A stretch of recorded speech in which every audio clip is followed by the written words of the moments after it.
You said a little bit about word mapping and a little bit about the briefing. Mm, Can you talk to us about a little bit about your process? How do you yeah. usually work on your projects? Yeah, for sure. I mean, like process is so up for debate, and there's so many people that do it so differently. There Mm-hmm. is no right or wrong way to do it. Whatever works best for you is the best way to do it. I do have a lot of information about my process on my website if anyone wants to look at it in detail. So essentially, what I do is a six-step process, and I've got to that. Just by time. Like I'm constantly trying to refine it. I'm constantly trying to improve it, make things more efficient. But I always start off with a call with a client. This will be to understand the full scope of the project. Sometimes a client might think they just want a logo, but in actual fact, they need an identity. They need Mm-hmm. some guidelines. They need some assets. It can end up being a much bigger project than they may have foreseen. So I get on a call with the client to fully hash out the full scope of the project, what it is that they actually need, what it's for. Um, and then once we've done all the contractual stuff, signing off budgets, scope of work, and all of that stuff, is when I get the brief. And I always push for the brief to come with a mood board as well. I know that a lot of designers will make their own mood boards and then get those individually approved by the client. I think skip that process, save some time, and get the client to put it together for you. Okay. Because if they put it together rather than signed off your mood board, Mm-hmm. if it comes to a point where they're like, "This is not what I wanted you to do," like, this was the mood board you sent me, Mm-hmm. so they can't contradict themselves as easy as they could if you've done the mood board. So and also saves you time. So I asked for a mood board as well, and on the flip side, they also are part of the process too. So they feel like they're like, Yes, I'm yes. in this. Okay, I'm gonna do something. That's Yeah, exactly what I was thinking. That helps yeah, them be part of the process. yeah. It's like I get to be creative too. This is wicked. Okay, I'm part of it, and Mm-hmm. I'm feeding information that's going to be reflected in the outcome, and I feel part of it. Mm-hmm. So there's that massive benefit too. So I'll get the brief and I'll get the mood board, and I read the brief all the way through without making any notes. First, I read it as if I'm like reading a book or an article. And then I'll go back through. I'll take a break, and then I'll go back through it with a highlighter and start highlighting keywords, things that I think stand out or make the brand unique, or potentially something that can be visually represented. Just highlight some things that stand out to me, and then I will go into word mapping. So I haven't looked at any competitor stuff yet, any industry stuff. I'm just focusing on what they've told me, and I'll go into word mapping. So I'll take some of those keywords that I highlighted, put them into a word map, and then I'll put a time limit on for about 10-15 minutes, and I'll start just adding words that are related to these words that came from the brief, trying to exhaust this list as much as possible. Either the time limit runs out or I can't think of any more words.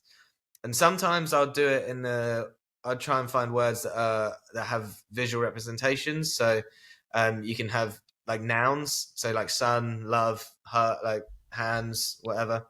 But sometimes it will be feelings or things that are less possible to communicate visually. Mm-hmm. And it might be just like a sense or like a vibe that I want to try and distill in the final work.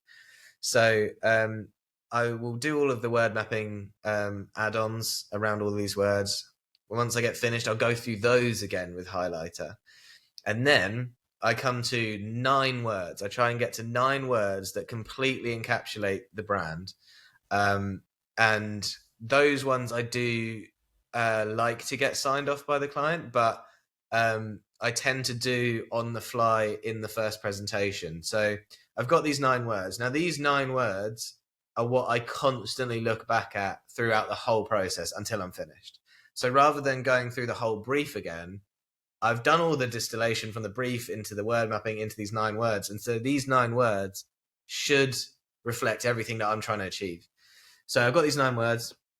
Then I start looking at the industry. I start looking at competitors that they've told me about, so that there may be 5, 10 of them. But then I will expand that further into different markets, into different countries who do the same products, or just brands that do different products but the same style of the way they run their business or their tone of voice in a different industry. and I'll pull together a couple of slides looking at their identities, color palettes, their logos, tone of voice, all of that stuff. I'll look at into their audience profiling a little bit. What kind of brands do they resonate with, and why? That is more. That's a little briefer. It's a lot shorter, that little process. I don't have access to some of the tools that I used to in advertising, but I know a lot of them. I know a lot of the kind of like traditional things that some of these people resonate with just from that experience. So that's quite a lucky thing that I have from advertising. But so then once I've done some of the industry analysis, I used to do some stuff on color theory, but have since changed my mind on color theory. I think color theory is total bollocks now. I used to think that, don't do a logo that's red if it's for a fishmonger or something, because it should be blue. Like, I think it's absolute horseshit now. Like, it's totally contextual. Like Beats by Dre's red. That doesn't scream like danger or love. Like, the color theory is bullshit. I think it's like something to keep in mind. There may be some things that really are a no-go, but generally speaking, it's all contextual. So I used to do some stuff on that. And I think the reason I used to do that was because I didn't have much belief in my abilities. So I wanted to almost confuse clients with all these silly words about color theory to try and make myself feel better and try and make them think that I'm a professional. And it's nonsense now that I'm able to change my mind on that. And I think that was probably the reason why I was doing it, was to try and have a bit more self-confidence and confuse people, even though I actually don't believe it now. So I used to do a bit of color theory, not anymore. And then I go into initial ideas. Now, initial ideas are super rough, super ugly, really, really quick. And I'm trying to get as many ideas down as possible, really, until I really struggle to think of anything else. And then once I can't think of anything else, I'll go to sleep, wake up the next day, try again. And then once I feel like I've exhausted it, I will go through, highlight key ones I think like, oh, that's got some legs, that could look cool.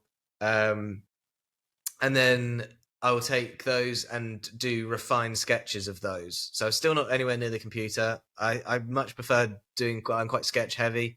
It's just so much freer and easier to like rub stuff out or trace things or what have you. So I will take maybe 5-6 designs that I like, and then I'll start getting rulers out or protractors, compasses or something to refine these sketches further. Take much more time on those. And then by that point, there is one that screams out to me as the best one. Now, this part of my process is where it might be a bit contentious, because some people like to present 3 designs to a client. Some people like Alan Peters likes presenting 15. I present 1. I only present 1. I used to present 3, but I found that it's a lot of information for a client to take in.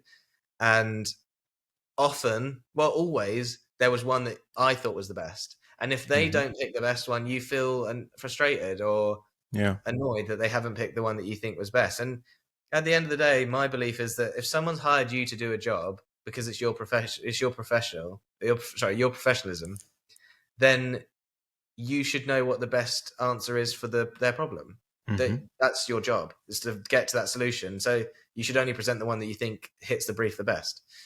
So I only present 1. So I'll go onto the laptop once I've got to the one that I think is the best design, the best idea on paper, and then I'll start refining it, tweaking it, and finalizing it on the computer in Illustrator. Then I'll, pair it with some type, or, if it's a logo type, then fine, but pair it with some type, some colors, and then I'll start mocking it up and, industry specific mock-ups, making sure that it's relevant to the client and their industry. And then I'll pull together the presentation, and then everything that I've just gone through is relayed back to the client in almost the same detail that I went through it the first time. So that as I said, it feels like they're part of the process. So it feels like they're making decisions with me. And then when you get to that final design, when I'm only presenting 1, they're like, oh yeah, of course it has to be that, because they have been through that journey with you. And that is such an easier sale to make on that final mark. It sounds quite ballsy to present just 1, but if you show them all of the work that's gone into it, they're like, oh yeah, of course. It can't be anything else. It has to be that. And so like my conversion rate on sign-offs on logos is over 90%. on one design because of that process. And I'm not saying it's because like my work's particularly better than anyone else. It's because of the process. I think it's about them feeling part of the decisions, and they can ask questions throughout the whole time. You're like, why didn't you consider that? Oh, if you look at this slide, it's because of that. Like, and they're like, oh yeah, okay, I'm with you. And so every single step that you make towards presenting that design, they feel they've made. Mm-hmm. So if they were to hate it, it's kind of like contradicting all of the things that they've agreed with before. So Yeah. kind of gets a bit funny if you do get to that point. I'm not saying it hasn't happened, it definitely has, but I'm very fortunate in the respect that it's quite rare. I usually get sign off on the first go, but it's because of the process, not necessarily because of the outcome. ¿Qué está pasando, mi gente? Si les gustó este video pueden ver la entrevista completa aquí y no olviden suscribirse.